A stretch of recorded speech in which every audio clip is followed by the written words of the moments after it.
సంవత్సరాల తరబడి ఎన్ని మందులు వాడినా మీ మోకాల నొప్పులు తగ్గట్లేదా? ప్రాణ పెయిన్ క్లినిక్ లో అత్యాధునిక చికిత్స. దుర్గా గారు, మనం ఇన్ని వీడియోస్ చేసాం కాబట్టి ఒక మంచి మాట చెప్పండి. అంటే నోటా మాట, నోట్లో నుంచి వచ్చే ఒక మాట అది మంచి కానీ చెడు కానీ చాలా పవర్ఫుల్ అని అంటూ ఉంటారు. అంటే మంచి మాటలు మాట్లాడితే అందరికీ శుభమే అనుకుందాం. అందరికి అంత ఈజీగా మంచి మాటలు రావు. ఇప్పుడున్న కాలంలో అయితే వెతకాలి మంచి మాటలు, ఎవరి నోట్లో వస్తాయా బాబు అని. ఉదయం లేచిన నుంచి మనిషి ఎదురుగున్న చెడ్డ మాటలే, మనిషి ఎదురుగా లేకపోయినా ఎక్కడో ఉన్న మనిషి గురించి కూడా చెడ్డ మాటలు. ఆ చెడ్డ మాటలు మాట్లాడడం వల్ల అంటే మాట్లాడిన పర్సన్కి ఎఫెక్ట్ ఉంటుందా, మాట ఎవరైతే పడుతున్నారో వాళ్ళకి ఎఫెక్ట్ ఉంటుందా? ఆ మాట అనేది అంత శక్తివంతమైంది కదా. నిజమే కదా. మాటే మంత్రం. మాటే మంత్రం. మన పెద్దవాళ్ళు చెప్తారు రాదా, నోరా వీపుకు తాకే అని చెప్తారు. నోరా వీపుకు తాకే అంటే నువ్వు సరిగ్గా మాట్లాడలేదు అనుకో, నీకు వీపు మీద దెబ్బలు పడతాయి. వీపుకు తాకే అంటే వీపుకు దెబ్బలు తేవద్దని. సో నోరు సరిగా అంటే మాట సరిగా లేకపోతే వీపుకు దెబ్బలు పడతాయి.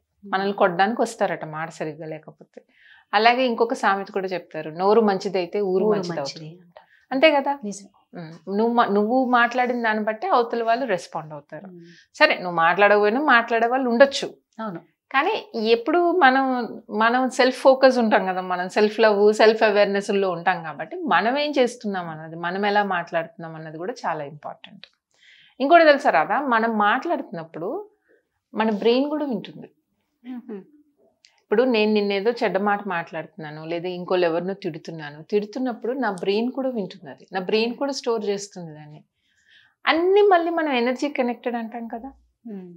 అంటే మళ్ళీ నువ్వు ఏదైతే ఉందో అది నువ్వు కూడా తీసుకుంటున్నావు దాంట్లో. సో మనకి అది మంచి ఏం చేయదు. మంచిగా మాట్లాడకపోతే మంచి ఏం చేయదు, మనకి కూడా మంచి చేయదు. బ్రెయిన్ లో ఉంటుంది అది.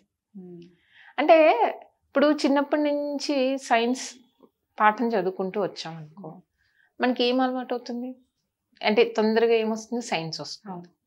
అదే నువ్వు అప్పుడు ఒక ఎమర్జెన్సీలో ఉన్నావు అనుకో, అంటే ఒక మంచి భావనలు పెంచుకుంటున్నావు. ఏ భావన అయినా కానీ మంచో చెడో ఏదో ఒక దాంట్లో ఉంటాం కదా మనిషి అన్నాక. నువ్వు క్రైసిస్లో ఉన్నప్పుడు నీకేమొస్తాయి, అప్పుడు నువ్వు దేన్ని పెంచి పోషిస్తావో అదే నీకు వెనక్కు. అప్పుడు అలాగే ఆలోచిస్తావు, అలాగే చేస్తావు. కరెక్ట్. సో మనం మంచి భావనలతో మంచి మాటతో ఉన్నామనుకో, ఆటోమేటిక్గా మనకు క్రైసిస్ వచ్చినప్పుడు కూడా మనకు బ్రెయిన్ కూడా అలాగే ఇచ్చేస్తుంది. నువ్వు దాన్ని చెడు మాటలతోటి చెడ్డ వాటితోటి ఫిల్ చేసావు అనుకో, నీ అవసరం వచ్చినప్పుడు పక్క వాళ్ళ సంగతి వదిలేసి చిన్నది. ఇప్పుడు ఒక సిచ్యుయేషన్ మనకి మామూలుగా మోటివేషనల్ దాంట్లో కూడా చెప్తారు. ఏం చెప్తారు, ఒకటే ఛాలెంజ్ని ఆప్టిమిస్టులు అయితే ఎలా చేయాలి అని చూస్తారు, పెసిమిస్టులు అయితే ఏం చేస్తామని వదిలేస్తారు. ఛాలెంజ్ అదే ఉంటుంది, అదే సిచ్యుయేషన్ ఉంటుంది. ఎందుకు అలాగా? ఆ మంచి మనం ఆలోచన విధానం బట్టే కదా, ఎట్లా వెళ్ళాలి ఏం చెయ్యాలి అనే దాన్ని బట్టే కదా. ఇప్పుడు నీకు ఆప్టిమిజము పెసిమిజం లేదు, నీకు అక్కడ ఏం బాగా అన్నామనుకో, ఏం బాగాలేదంటే అవతల వాడికి ఏం ఫీలింగ్ వస్తుంది, బాగుండకపోవచ్చు. కరెక్టే కదా. కానీ అది చెప్పే విధానం నిజంగా చెప్పే విధానం చాలా ఇంపార్టెంట్. చాలా. ఇలా ఉంటే బాగుండేదేమో, నెక్స్ట్ ఇట్లా కాకుండా ఈ విధంగా ట్రై చెయ్యి నువ్వు అంటే సజెషన్ ఇవ్వడం వేరు, నువ్వు జడ్జ్ చేయడం వేరు. కొట్టినట్లు చెప్తారు కొందరు, మాట కూడా అలాగే ఉంటుంది కదా.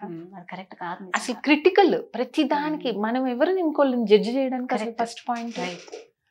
ఈ జడ్జ్ చేయడం ఎప్పుడైతే మంచి తత్వంలో ఉంటుందో మాట కూడా అలాగే ఉంటుంది. యాక్సెప్టెన్స్ ఉండదు. ప్రతిదీ నాకే తెలుసు, నేను చెప్పినట్టే ఉంటుంది, నాదే ఉంటుంది. వితండవాదం అంటారు. వితండవాదం కాదు, నువ్వు అసలు వాళ్ళ దృష్టికోణం నుంచి అన్ని నడుస్తాయి. అండ్ ఆ చుట్టుపక్కల వాళ్ళ పరిసరాల్లో ఎవరు ఉంటారో అది ప్రభావితం చేస్తుంది. ఆ ఎన్విరాన్మెంట్ కూడా పొల్యూట్ అయిపోతుంది మాట బాగుండకపోతే. ఇవాళ రేపు మనం అంతకుముందు కూడా చాలాసార్లు వీడియోలో మాట్లాడుకున్నాం, ఇళ్లల్లో టీవీలు పెట్టుకొని ఓటీటీలు పెట్టుకొని అన్ని నానా రకాలు చూస్తున్నారు. పెద్దవాళ్ళు మేము అలా చెయ్యమండి అంటారు. నువ్వు కావాలంటే ఎప్పుడన్నా ఏ స్కూల్ ప్రిన్సిపల్స్ను, ఎస్పెషలీ ప్రైమరీ స్కూల్ ప్రిన్సిపల్స్ని వాళ్ళని అడుగు, ప్లే స్కూల్స్ వాళ్ళని. మేము చాలా డిసిప్లిన్ అండి, అసలు మనతో మాట్లాడేటప్పుడు కూడా చాలా స్వీట్గా మాట్లాడతారు. ఇళ్ళల్లో ఏం చూస్తారు, ఇళ్ళల్లో ఏం వినపడుతుంది పిల్లలకి? పిల్లల బుర్రల్లోకి ఏం వెళ్తుంది, వాళ్ళు ఏం మాట్లాడతారు. ఈవెన్ మనం అంటే లైక్ మన సంప్రదాయంలో కానీ మా చిన్నప్పుడు కానీ కొన్ని మాటలు చాలా తప్పు మాటలు మాట్లాడం మనం. ఇప్పుడు అవన్నీ చాలా సర్వసాధారణం అయిపోయినాయి కదా. యాక్సెప్టెన్స్ ఉండటం వేరు, కానీ దాన్ని తీసుకునేవాడు ఎట్లా తీసుకుంటారు. నువ్వు అండం ఈజీగానే అంటావు. కరెక్ట్. తీసుకునే వాళ్ళ పరిస్థితి ఏంటో ఆలోచించాలి కదా. ఆలోచించాలి. ఒక్క సెకండ్ చాలా అననికి. వాళ్ళు అది విన్న తర్వాత వాళ్ళు ఎంత ఫీల్ అయిపోయి వాళ్ళు ఎంత హెల్త్ పరంగా కూడా డౌన్ అయిపోతారు. స్ట్రెస్ కదా. అవసరమా అవన్నీ? నిజం, పక్కన వాళ్ళు ఇబ్బంది పెట్టినట్లే. అదే చిన్నపిల్లలు మాట్లాడారు అనుకో రాదా, అది ఇంట్లో పేరెంట్స్ ఎఫెక్టే కదా. అంతే కదా మరి. ఖచ్చితంగా పిల్లలకి ఎక్కడి నుంచి వస్తుంది, ఇంట్లో లేకపోతే ఆ వాతావరణం. కరెక్ట్. ఇది ప్రతి పేరెంట్ గమనించుకోవాల్సింది. చిన్నపిల్లలు ఉన్న వాళ్ళు, పెద్దవాళ్ళు ఉన్న వాళ్ళకి కూడా ముందు నుంచి మనం ఇది చేస్తూ ఉంటే మాట బాగుంటుంది. నువ్వు ఏదైనా ఏం పెడతాను రాదా, ఎవరికైనా ఎంత పెట్టి తృప్తి చేస్తాం. ఫస్ట్ నువ్వు పరిచయం అయ్యేది ప్రపంచానికి మాటతోనే కదా. సో నేనేమంటానంటే ఒక మాట తలుపు లాంటిది. నువ్వు నీ ఇల్లు అంటే నీ మనసుకి ఒక ఇల్లు లాగా తీస్తే నీ మాట ఒక తలుపు.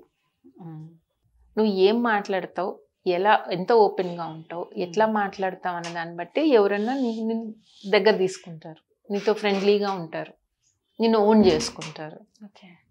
నువ్వు టపాటపా తలుపులు బాధిస్తూ ఉన్నావు అనుకో, అంటే నువ్వు అట్లాగా మాట్లాడావు అనుకో, ఎవరైనా దగ్గరకు వస్తారా? కర్మం తప్పక నీ మీద డిపెండ్ అయిన వాళ్ళు ఉండని తప్పించి. ఇది కరెక్ట్. నిజం కదా. నిజం. నీ మీద డిపెండ్ అయిన వాళ్ళకి తప్పదు తిట్టుకుంటూ ఉంటారు లోపల, బట్ ఉంటారు వాళ్ళు ఖచ్చితంగా. అదే నువ్వు చక్కగా మంచిగా ఉన్నావు అనుకో, ఎవరైనా సరే వెల్కమింగ్ గా ఉంటారు నిన్ను. నీ ఇంట్లో వాళ్ళకే కాదు, దేశం అంతా ముద్దొస్తావు నువ్వు. అప్పుడు ఆ యాక్సెప్టెన్స్ కానీ దానికి మనసులో మనం ఫస్ట్ థింగ్ ఎవరిని జడ్జి చేయొద్దు రాదా. ఎవరి పరిస్థితులు వాళ్ళవి. ఓకే, వాళ్ళ పరిస్థితికి అలా చేశారేమో, లేకపోతే ఇలా చేయకుండా ఉంటే బాగుండేమో, అట్లా మనం ఓపెన్గా ఉంటే కనుక ముందు మనం ప్రశాంతంగా ఉంటాం. అండ్ దెన్ అవతల వాళ్ళు కూడా కంఫర్ట్ ఫీల్ అవుతారు మీ దగ్గర. అండ్ నెట్వర్క్ పెరుగుతుంది నీకు కూడా. మన అనుకున్న వాళ్ళు ఇప్పుడు ఇవాళంతా మనం బలగం, ఆ బలగం సినిమా చూసాం కదా. ఇవాళంతా కూడా మన అన్న వాళ్ళని ఎక్కడుంటే అక్కడే పెంచుకోవాలి. దూరభారాలు ఎక్కువైపోయినాయి కదా. మన బ్లడ్ రిలేషన్స్ మన వాళ్ళు కాదు, ఎక్కడుంటే అక్కడే మన వాళ్ళని పెంచుకోగలగాలి. మనం పెంచుకోవాలంటే నీ మాట బాగుండాలి. నీ మాట నలుగురికి ఉపయోగపడేలాగా ఉందనుకో, ఆబ్వియస్గా అందరూ నీతోనే ఉంటారు. నువ్వు నేనే సంథింగ్ అనుకొని మాట్లాడడం మొదలెడితే మంచిగా ఏంటి ఇదంతా నేను 1 to 1 చెప్తున్నా, ఇది కాకుండా వెనకాల గాసిప్స్ చేసే వాళ్ళు ఉంటారు. అది ఇంకా బీభత్సం. అసలు దానికి చిలవలు పలవలు కథలు. కొంతమంది మాట్లాడుతుంటే నేను అనుకుంటా వీళ్ళు రైటర్స్ అయితే ఎంత బాగుండేది అనుకుంటా. అందులో అసలు వీళ్ళు చెప్పే క్యారెక్టర్ల ప్రమేయమే ఉండదు. ఇమాజినేషన్ స్టోరీస్ అనుకుంటా. వీళ్ళు రైటర్లు అయితే ఎంత బాగుండో అనుకుంటా. అంటే వాళ్ళు ఏం చేస్తారో పక్కన వాళ్ళు కూడా అదే చేస్తారని అలా ఉండి వాళ్ళు గాసిప్స్ నడిపిస్తారు. సో అదంతా is polluting your own self. మనం ఏమనుకుంటామంటే ఆ టైంకి వాళ్ళ మీద ఏదో మాట్లాడుతున్నాం, కాలక్షేపం చేస్తున్నాం అనుకుంటాం, లేదా వాళ్ళని ఏదో చెడుగా చేస్తున్నాం అని మనం హ్యాపీ ఫీల్ అవ్వచ్చు. కానీ అది ఎవరి ఆత్మని వాళ్ళు పొల్యూట్ చేసుకోవడమే. సో మాట ఎప్పుడు మాట మంత్రం. మాటే మంత్రం. సరస్వతీదేవి మాట. మంచిగా మాట్లాడితే సరస్వతీదేవిని పూజించినట్టే.